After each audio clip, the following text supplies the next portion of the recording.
There's a guy that's the architect for Walmart, so much character. I wanted to get discipled by him. And my version of discipleship is not meet with me, it's follow me. And so I told him, usually business leaders, they're way too busy, they would say. That's their number one excuse. Business leaders, ministry leaders, just men especially, I'm way too busy. Here's the thing, I don't want to meet with you. You don't need to add me to your calendar. I want you to include me in your calendar. Y'all get the nuance? Don't add me to your calendar, include me in your calendar. And so, let me look at your life. There's 4 sectors of your life I'd like to follow, if possible. At least 1, 2, your family life, your work life, your church life, and your private life. There's gotta be an area where I can just come and tag along and be a fly on the wall in your family life, your work life, your church life, or your private life.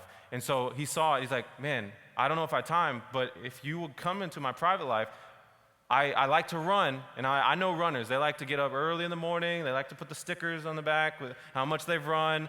And I don't look like a runner. I'm not a runner, really, but I'm like, I want to get discipled by this guy, and that's what I got to do to get discipled by this guy is run, I guess, early in the morning. So he says, you'll be willing to run with me? I'm like, if that's what it takes. And so I say, he said, okay, meet me tomorrow. He texted me, meet me tomorrow at 4. Oh, man. Lord, do I want to be discipled that bad by this guy? But I did. I was like, all right. I also like getting challenged. Like, you're trying to really make it hard. So I go, show up to his office in downtown Dallas. He wants to run in the city at 4 a.m. the next morning. Wake up at an ungodly hour. Wake up at 3:50 because I'm not taking a shower. I'm rushing right there. Like, I'll just run out. I want as much sleep as possible.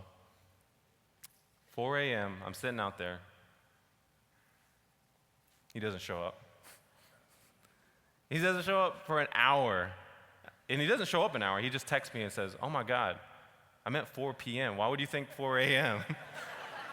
I'm like, my goodness, dude. Like, you're making it seem all hardcore and you're talking about 4? Who runs at 4 p.m.?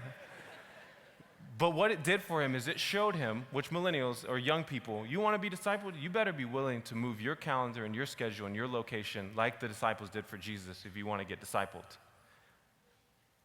But if you're going to disciple a millennial, you better be ready for them to cut people's ear off, to fall asleep while you're praying, and sweating blood and they're falling asleep. You better be ready for the things Jesus was ready for. Because discipleship is a hard work, but it's a worthy work. It's not always the funnest thing, but it's so worthy to look and see your fruit grow on other people's trees. And I will say, and I'll finish with, that my generation desperately needs the wisdom of your generation. We have access to knowledge, but that doesn't mean we have wisdom. Wisdom, Charles Spurgeon said, is knowledge used rightly. So I apologize for any young adults that have maybe caused a negative stereotype, and I apologize that we don't always come off like we want to learn. But I would ask, be patient with us because we are a fatherless generation, and we are, sometimes I have a lot of passion that is like a loose cannon. But I'm standing here today not because I read great books or I'm just any of this. If you see an ounce of wisdom, I'm standing here today because men and women that are over the age of 40 or men and women like you guys discipled and believed and invested and mentored my generation. Thank y'all.